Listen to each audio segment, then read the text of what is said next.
Hoje nós vamos falar sobre perseverança e paciência. Estamos no final de uma série, hoje eu vou encerrar essa série, Vida com Deus na Balança. Eu não sei você, mas quando eu subo na balança, normalmente ela mostra algo que eu tenho que tirar da minha vida.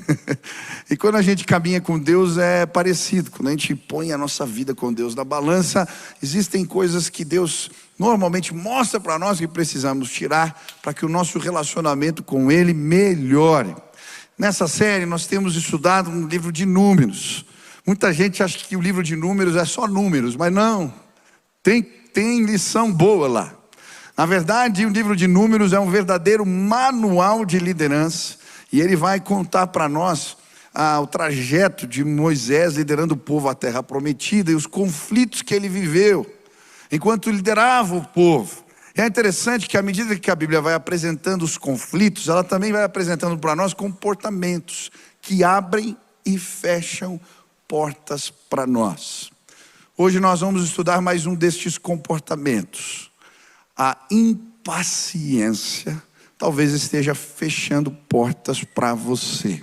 E hoje eu queria te ajudar a ser mais perseverante do que impaciente. Quantos desejam isso? Aleluia. Faça assim com a sua mão.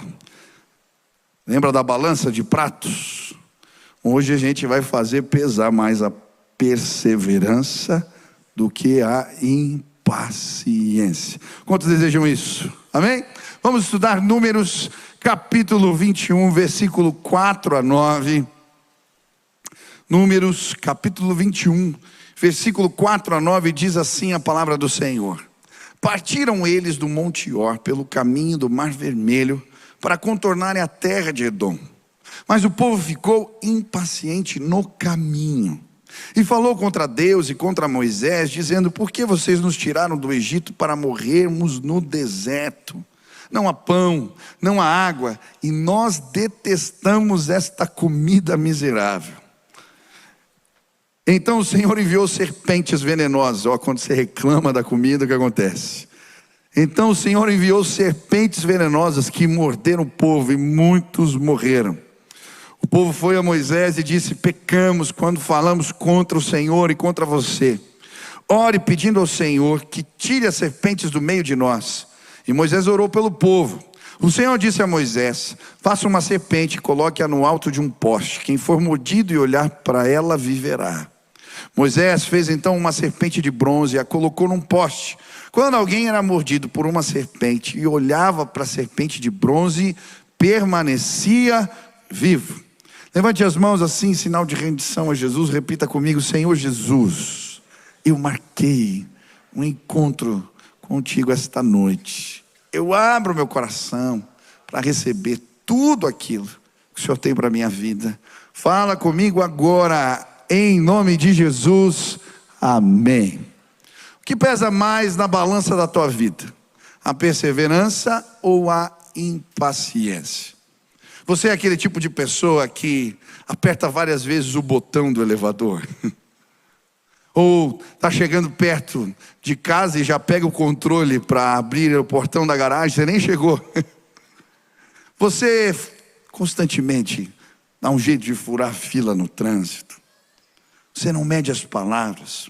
Ou por vezes você passa por cima dos processos para chegar lá mais rápido. Sabe, por vezes até por cima das pessoas, porque você quer chegar lá. Talvez a impaciência esteja fechando portas para você e você nem sabe. Hoje eu queria te ajudar a tratar a sua impaciência com a ajuda de Deus. Certa vez ouvi que um impaciente foi orar pedindo a Deus ajuda. E ele orou assim: Deus, Senhor, me dê paciência, mas me dê logo. Sabe, muitas vezes não conseguimos resolver os problemas espirituais nas nossas vidas porque não temos paciência para nos submetermos ao tratamento de Deus. Foi exatamente isso que aconteceu aqui com o povo de Israel.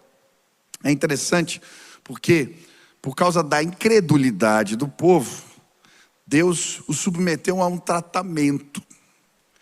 Deus disse que eles iam ficar 40 anos peregrinando no deserto. Quem lembra da história dos espias? Lembra que foram averiguar a terra prometida? A Bíblia diz que como eles espalharam um relatório de incredulidade, de medo, para cada dia que eles espiaram a terra, Deus ia fazer o povo peregrinar 1 ano no deserto. Agora, qual é o cenário do texto que acabamos de ler? Eles já estavam no final do trajeto, no final da caminhada. Faltava cerca de 1 ano e meio, para eles cumprirem o tratamento de Deus e chegarem na terra prometida. Agora, eles estavam dando a volta em Edom. Quando eles terminassem essa travessia, eles iam dar de cara com o rio Jordão, era atravessar o rio e eles estavam na terra prometida. E é exatamente nesta hora que eu creio que a nova geração, os mais velhos já tinham quase todos morrido, e agora a nova geração começa a reclamar. E eles começam a reclamar por causa da impaciência, diz a palavra. Eles começam a dizer: vamos voltar para o Egito. A gente não aguenta mais essa comida detestável. Cuidado, quando reclamar da comida, Deus fica bravo. Sabe, já disse alguém que o último quilômetro normalmente é o mais difícil. E talvez você esteja exatamente nesse lugar, pensando em desistir, acreditando que não tem mais forças. O pavio da sua paciência acabou e o ímpeto de chegar em algum lugar foi embora com ele. Hoje eu quero dizer para você, em nome de Jesus, que Deus pode sim te tornar mais perseverante do que impaciente. Eu vi certa vez que Thomas Edison, antes de inventar a lâmpada elétrica, ele usou vários filamentos para fazer testes, provas. Ele fez mais de 1000 provas. Eu fico imaginando se ele parasse na 990 e alguma coisa. Talvez um tempo de escuridão, a terra se queria imersa num tempo maior de escuridão. Sabe, às vezes na nossa vida acontece o mesmo. A gente desiste antes de chegar lá. Ei, preste atenção, Deus tem algo novo para a sua vida. Deus tem algo maravilhoso. Os projetos dele são maravilhosos para nós. Ei, você vai chegar lá, em nome de Jesus. Quantos querem ser pacientes? Quantos querem ser perseverantes? Hoje eu quero te ajudar a fazer pesar na balança da sua vida a perseverança mais do que a impaciência. O que fez o povo de Israel trocar a perseverança pela impaciência? O que nos faz trocar a perseverança pela impaciência? Em primeiro lugar, estudamos hoje de manhã que o que fez eles fazerem isso foi não saberem lidar bem com as dificuldades no caminho. É muito interessante porque o texto vai dizer no versículo 4 que o povo ficou impaciente no caminho. No caminho. E o que estava acontecendo aqui? A Bíblia vai dizer que esse caminho, primeiro, era um caminho sem rumo. Em Deuteronômio 2, a Bíblia vai dizer que eles andavam sem rumo. Andavam em círculos. Por que em círculos? Para cumprir o tempo do tratamento de Deus, eles precisavam ficar perambulando. Sabe, muitas vezes a gente não entende que para viver o novo de Deus, a bênção que o Senhor tem para as nossas vidas, a gente precisa passar pelo processo do tratamento. Tem muita gente que vem aqui e quer que eu ore e que simplesmente as coisas se resolvam. Eu creio que Deus faz milagres e por vezes Ele faz assim, mas na maioria das vezes Ele quer que a gente se deixe tratar, se submeta ao tratamento. Você veio hoje aqui e Deus talvez vai te mandar começar uma terapia, ir para um retiro espiritual, fazer um discipulado, ter um acompanhamento. O problema é que nós muitas vezes cansamos antes, ficamos impacientes. A gente quer o toque de mágica, a gente não quer o processo. E por isso a gente não vive a bênção que Deus tem para nós. Eu lembro, contei hoje de manhã que eu tinha um amigo que era pavio curto, sempre brigava, arranjava confusão com todo mundo. E um dia eu peguei ele e falei assim: agora chega, cara. Você vai me contar o que aconteceu na tua vida porque você é pavio curto desse jeito. E ele teve coragem de se abrir, contar seus traumas, suas mágoas. E eu disse: você vai fazer o tratamento que eu vou te dizer. Você vai na terapia, você vai buscar ajuda, você vai nesse retiro espiritual, você vai ser discipulado. Eu dou graças a Deus porque ele cumpriu o tratamento. Eu fiz o casamento desse jovem. Hoje ele é uma pessoa tranquila, porque ele se deixou tratar. Amém? Talvez você esteja achando que está demorando. Quem quer ser paciente aqui, levante as mãos. Submeta ao tratamento. Também aprendemos hoje que o caminho, ele não era apenas um caminho sem rumo, ele era um caminho difícil. Essa região de Edom eram regiões de montanhas íngremes, pesadas. Quando o pessoal começa a fazer a marcha mais pesada, logo eles começam a reclamar. E sabe, muitas vezes nos tornamos impacientes porque encontramos dificuldades no caminho. Sim. Talvez você chegou aqui e está passando por um momento de dificuldades. O caminho se tornou difícil. Mas preste atenção. A palavra de Deus diz em Isaías 40 que o Senhor faz forte o cansado e multiplica as forças no que não tem nenhum vigor. Sabe, eu creio que muitas vezes as dificuldades fazem parte da preparação de Deus. Ele está deixando os nossos músculos mais fortes, os nossos músculos espirituais prontos, preparados, porque o que está por vir é ainda melhor. Você crê nisso? Muitas vezes eu olho para trás e lembro de algumas reclamações e angústia e falo: como eu reclamava disso? Hoje eu tiro de letra. Ei, preste atenção. Talvez o caminho ficou difícil para você. Deus está te tornando mais paciente. Amém? Quem quer se tornar paciente aqui? Ai, Deus. Amém? Segunda lição que aprendemos hoje de manhã é que a impaciência deles os levou ao descontrole. E muitas vezes na nossa vida existem gatilhos que fazem a gente perder o controle. A gente perde a paciência e junto com ela vai embora o controle. Por isso eles falaram contra Deus e contra Moisés, porque perderam o controle. Quando eu terminei a mensagem aqui, um irmão veio me procurar e falar: pastor, eu vou lá no cartório mudar de nome hoje. Eu falei: por quê? Meu nome é Gatilho. Eu sou o gatilho da minha esposa. Eu não sei qual é o seu gatilho.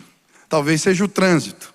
Eu lembro do desenho do Pateta, que entrava na frente do volante e ele se transformava num monstro. Eu não sei se o teu gatilho são as coisas que o seu marido erra constantemente, depois de tantos avisos. Eu não sei se seu gatilho tem a ver com o tom de voz da sua mulher em determinadas situações. Eu não sei se o seu gatilho tem a ver com o comportamento dos seus filhos. Eu não sei qual é o seu gatilho.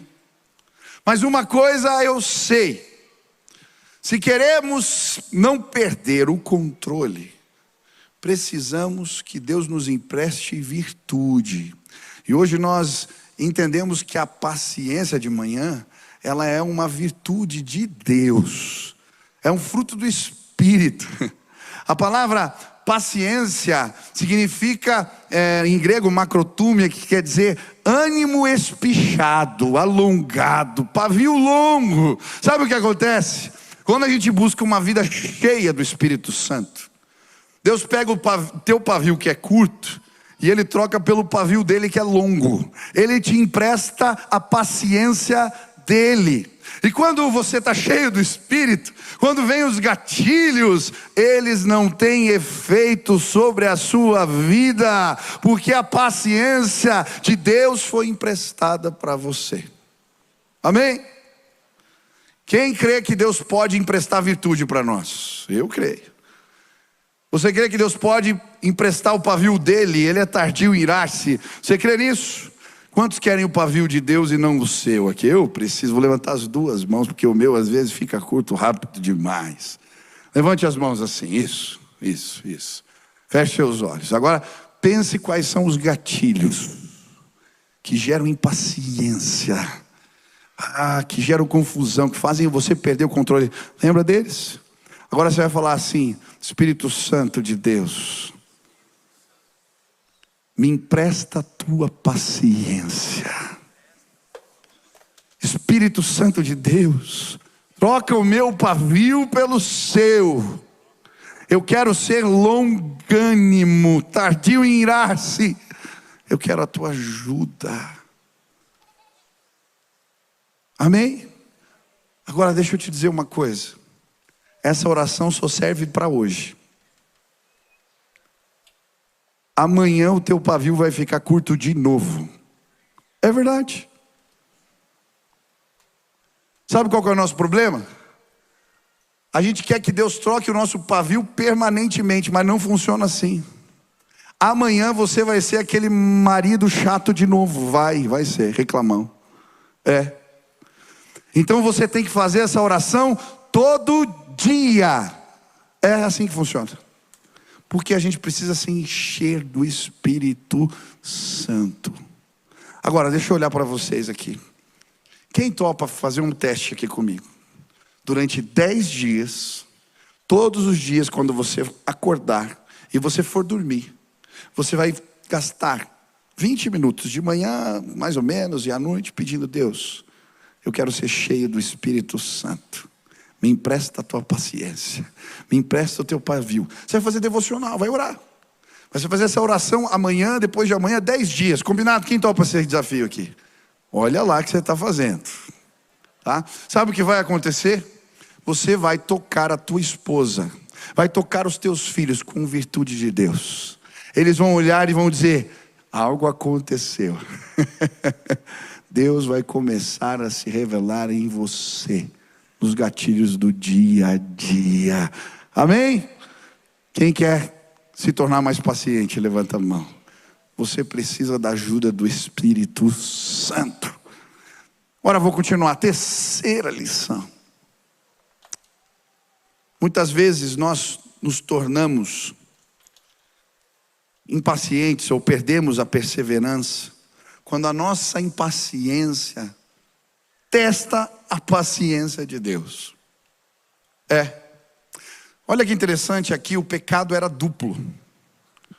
Eles não ficaram apenas impacientes, eles deixaram a impaciência deles testar a paciência de Deus. A Bíblia vai dizer isso em 1 Coríntios 10, no versículo 9.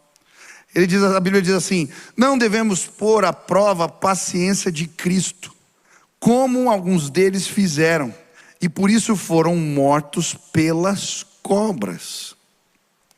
Deixa eu te dizer uma coisa aqui: cuidado para não testar a paciência de Deus. Quem é pai aqui sabe o que isso representa. Quando o filho testa a sua paciência. Já aconteceu contigo? Eu lembro uma viagem que eu fiz, e criança normalmente tem dificuldade, fica impaciente quando a gente começa a viajar, né, um trajeto um pouco maior. E eu lembro que eu estava no carro, e daqui a pouco o Beni pergunta assim: pai, estamos chegando? Falei: filho, ainda faltam uns 300 quilômetros, falta um bocado. Eu acho que vai faltar umas 4 horas mais ou menos. Tá bom. Passou 5 minutos, ele pergunta de novo: pai, a gente já está chegando? Falei: filho, ainda não, filho, vai demorar mais um pouquinho, fica tranquilo. Passa mais 5 minutos, e ele pergunta de novo: pai, estamos chegando? Lá pela 10ª vez, eu: chega, pelo amor de Deus. Sabe, por vezes os nossos filhos, eles têm, sim, essa capacidade de testar a nossa paciência. Você fala uma vez, você fala 2, você fala 3.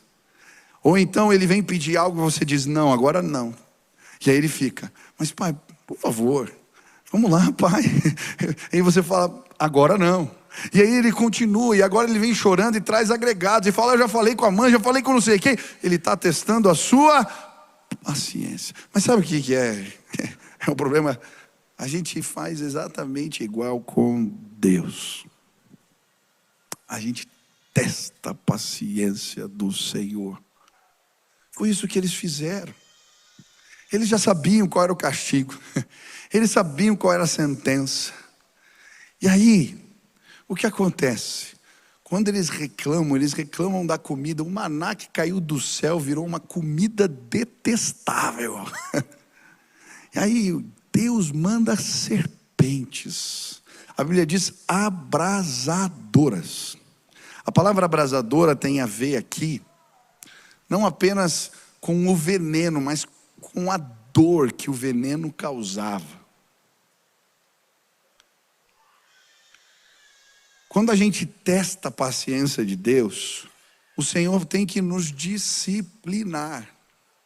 E isso muitas vezes gera dor. Agora você imagina, além de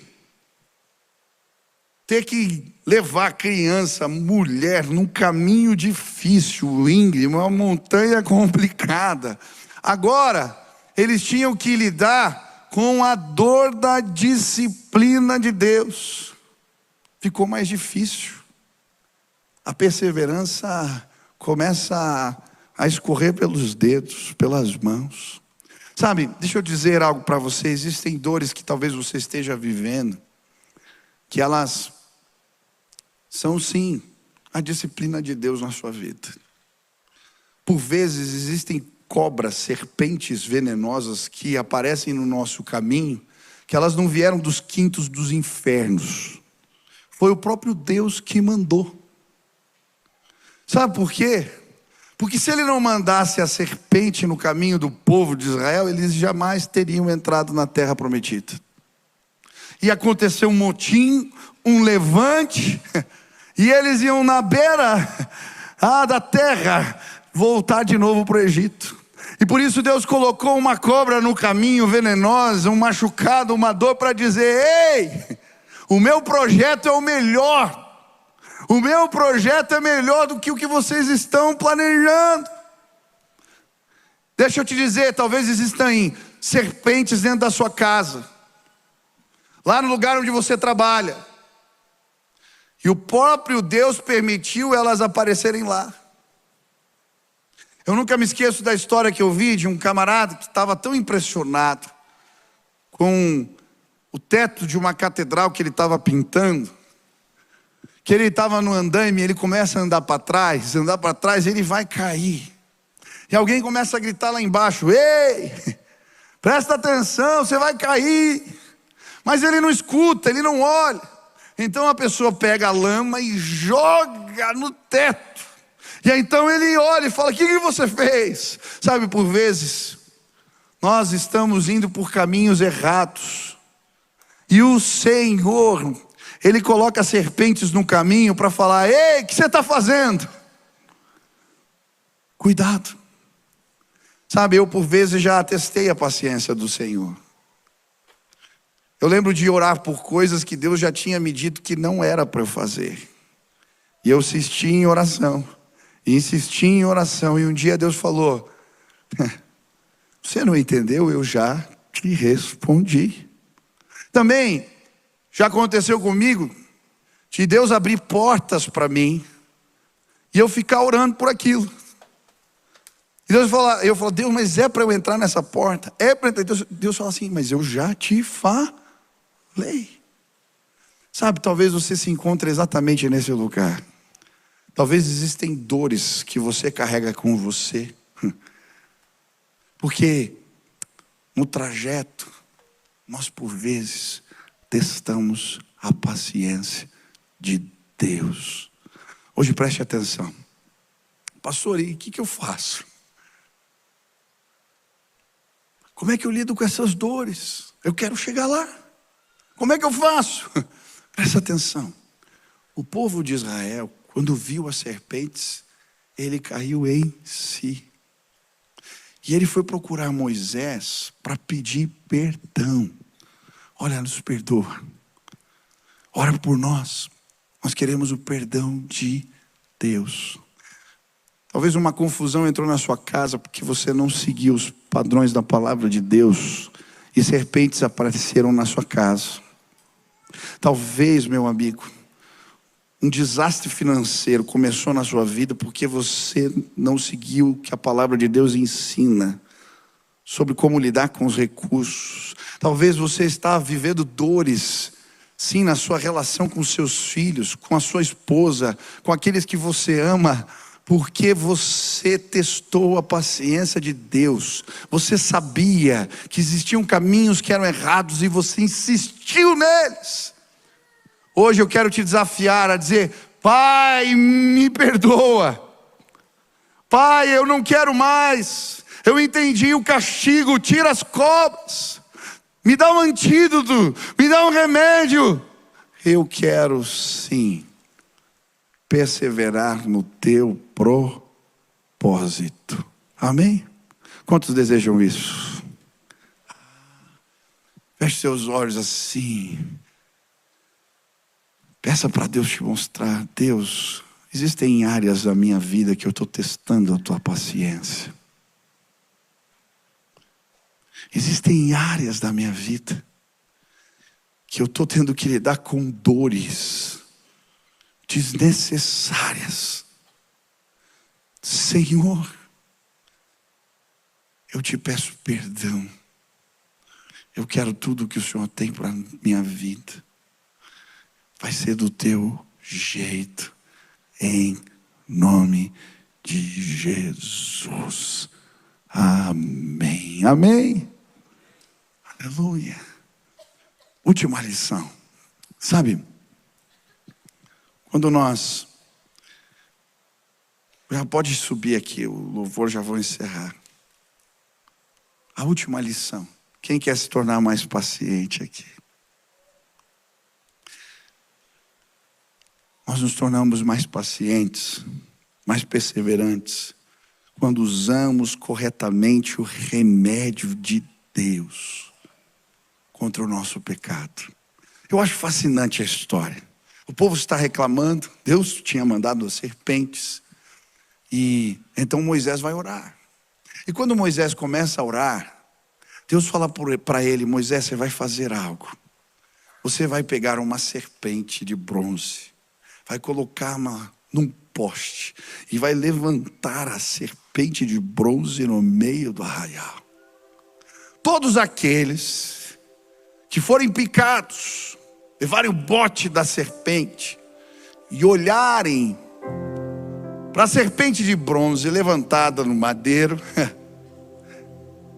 esses serão curados.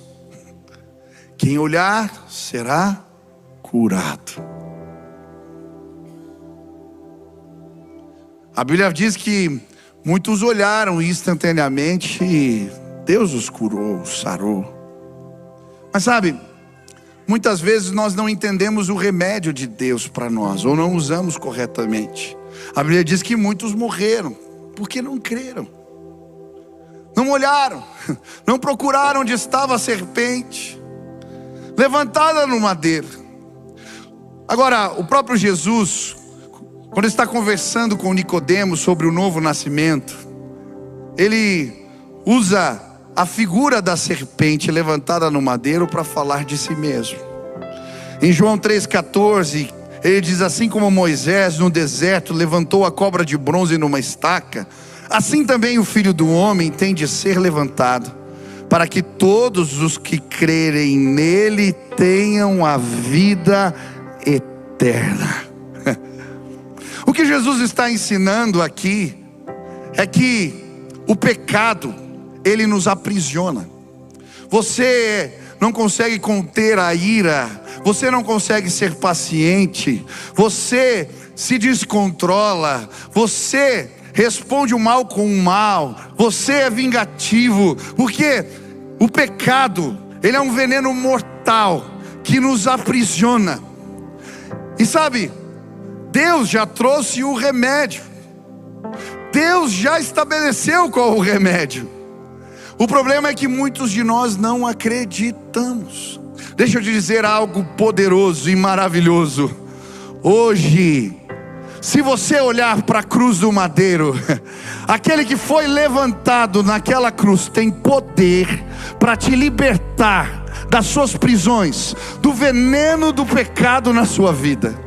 Talvez você não entenda isso corretamente. Quando Jesus disse isso para Nicodemos, ele não conseguiu entender.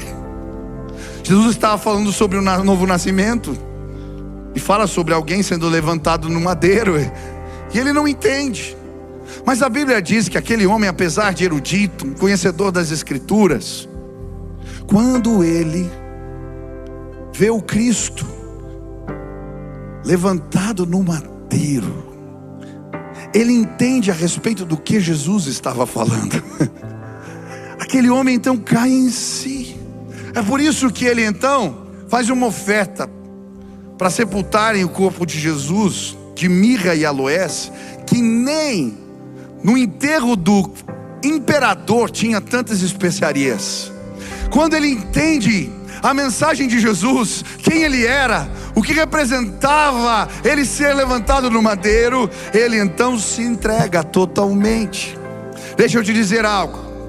Jesus foi levantado no madeiro para declarar que você pode ter uma nova vida. Você pode morrer para esse jeito impaciente. Você pode morrer sim para o seu pecado, para renascer com Cristo para uma nova vida. Quando olhamos para o madeiro, quando olhamos para a cruz, quando entendemos o remédio de Deus para nós e acreditamos nele, experimentamos o poder de Deus para libertar e salvar. Hoje eu queria te convidar a olhar para a cruz. Talvez você esteja ouvindo essa mensagem dentro de um presídio e não acredite que pode mudar. Hoje, olhe para a cruz, olhe para o remédio de Deus. Ele vai te dar uma nova condição de vida. Talvez você não acredite que pode ser calmo, que pode lidar bem com os seus. Talvez você não acredite que pode mudar seus comportamentos. Mas hoje eu queria te convidar a olhar para a cruz, para o remédio de Deus. Se você crer, você vai ver a glória do Senhor na sua vida. Ei, preste atenção. Talvez você não acredite mais nem em si mesmo. Você já tentou tantas vezes. Olhe para a cruz. Olhe para a cruz. Jesus morreu e ressuscitou para nos ensinar que com a ajuda de Deus podemos nascer de novo. Isso é tão poderoso. Mas sabe, muitas vezes tem gente que não muda porque não aplica o remédio corretamente. Sabe o que o povo de Israel fez? Em 2 Reis a Bíblia vai dizer que eles transformaram a cobra de bronze em um ídolo chamado Neustã, era o nome do ídolo. Até aquela época o povo de Israel queimava incenso em honra a ela. Sabe, muitas vezes nós transformamos o sacrifício de Jesus, a sua cruz, num amuleto para nós. Aí a gente pendura no peito o amuleto. A gente estabelece alguns ritos na nossa vida e a gente acha que as coisas vão mudar. Mas deixa eu te dizer, Jesus não pode ser apenas um amuleto na sua vida. Se você transformá-lo nisso, você não vai viver a libertação dos pecados, da dor do pecado. Eu lembro que há muitos anos atrás eu fui para Belém, um lugar onde Jesus nasceu. E lá hoje tem uma igreja, uma catedral lá. E tem a Gruta da Natividade. Quando você entra naquele lugar, você tem que ajoelhar. E tem uma estrela no chão, que é o lugar onde eles dizem que Jesus nasceu. E nessa estrela é uma estrela prateada com 14 pontas. E eu lembro de ir com um grupo visitar aquele lugar, e as pessoas entravam ali de joelhos, colocavam a mão no chão, elas choravam. E sabe, muitos se relacionavam com Cristo como quem se relaciona apenas com um amuleto. Como assim, pastor? Não basta apenas você colocar o crucifixo no peito. Você tem que entender a mensagem do Evangelho. A mensagem do Evangelho é que Deus virou gente e habitou entre nós para que víssemos a sua glória. Jesus, ele é o propósito de Deus revelado para todo o homem. Se você aprender o que ele ensinou e pôr em prática na sua vida, você vai ser transformado.